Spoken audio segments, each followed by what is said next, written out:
तमाम मेरे gardening friends को वैगीज होम किचन गार्डन में बहुत बहुत खुशामदीद। सर्दियों के मौसम में जहां मैंने हर तरह की सर्दियों की सब्जियां और जो फ्रूट है जिसमें स्ट्रॉबेरी शामिल है लगाए हुए हैं, वहां हर साल मैं सर्दियों के फ्लावरिंग बल्ब्स भी लाजमी लगाता हूं। और आज की मेरी वीडियो ग्लैडियोलस बल्ब के हवाले से है। अपने गार्डनिंग फ्रेंड्स को मैं 7 ज़रूरी टिप्स बताना चाहूँगा ग्लैडियोलस बल्ब के साइज से लेकर इसके ग्रोइंग मेथड तक। अगर इन टिप्स को अगर फॉलो करते हैं तो आपके घर में भी खूबसूरत से ग्लैडियोलस के फूल खिलते नजर आएंगे। फ्लावरिंग बल्ब लगाते वक्त सबसे पहले जो टिप है वो है बल्ब का साइज।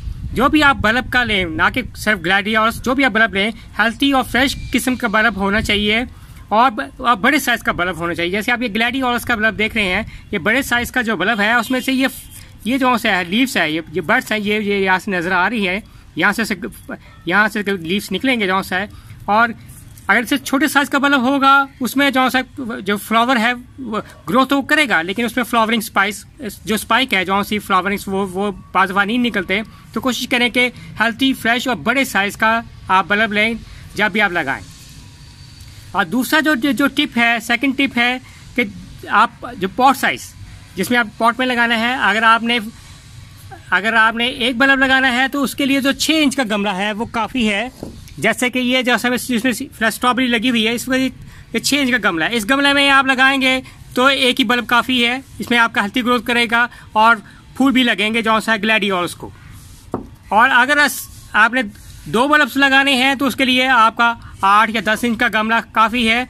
और जैसे ये गमला आपको नज़र आ रहा है इस वक्त, ये जो सा ये बड़े साइज का जो पॉट है इसमें 4 जो सा है ग्लैडियोलस से 4 से 5 जो सा ग्लैडियोलस के जो बल्ब है आसानी लग जाएंगे।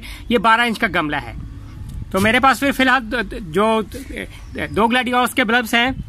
थर्ड टिप है, जब भी आपने टिप लगाना है ग्लैडियोलस को 2 से तकरीबन 2.5 इंच जो सा है नीचे दबाना है, क्योंकि जब इसमें जो फ्लावर्स निकलेंगे, फ्लावरिंग स्पाइक, इसकी जो हाइट है वो 2 से 3 फुट ऊपर जानी है जो सा है।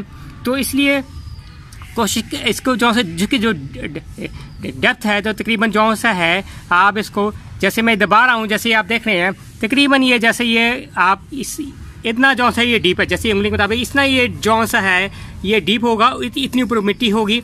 तो ये 2 से 2.5 इंच आपने ये जो सा है इसको यहाँ से ये इतना आपको ये दबाना है, ये है। और अगर आप बड़े पॉट में लगाते हैं तो उसका जो बल्ब के दरमियानी जो फासला है आपसे 2 से 3 इंच का जो सा है वो होना चाहिए। जो 5th आपका जो सा है, इसमें आपकी जो आपका सनलाइट है, सनलाइट आपको जो सा ज़रूरी चाहिए, आप फुल से सनलाइट में रखें। और उसके बाद जो सा आप इसके बाद इसकी जो सा है इसकी फर्टिलाइज़र जब आप लगाएं तो उसके जो फर्टिलाइज़र का जो इसका आप लाजमी ख्याल रखें। और शुरू में 20 से 25 दिन बाद आप ये जो सा है लिक्विड फर्टिलाइजर दें जिसमें नाइट्रोजन की क्वांटिटी ज़्यादा हो। और उसके बाद बाद में जो सा है तकरीबन आखिरी जो मंथ है, तकरीबन उसको 2.5 से 3 महीने लगेंगे फ्लावर्स आने में। तो उसके बाद आप जो पीके की क्वांटिटी है, जैसे ये मेरे पास पीके का लिक्विड है, इसके बाद पीके की जो क्वांटिटी है आप डालने बाद में फ्लावर्स भी आपने इसमें लगने हैं। और 7वां और बहुत अहम खास टिप है इसकी जो सॉइल इसकी बहुत सॉफ्ट और मॉइस्ट होनी चाहिए। इसमें मैंने मट्टी और रेत शामिल की हुई है। साथ में जैसे ये पैकेट देख रहे हैं, ये वर्मी कंपोस्ट का जो सा पत्तों का जो सा है जो खाद है वो है इसमें शामिल किया हुआ है। तो उम्मीद करते हैं आपको ये मेरे गार्डनिंग फ्रेंड्स को ये वीडियो पसंद आएगी। काइंडली मेरे चैनल को लाइक और सब्सक्राइब कीजिएगा। Bye, Asim Nawaz from veggies home kitchen garden.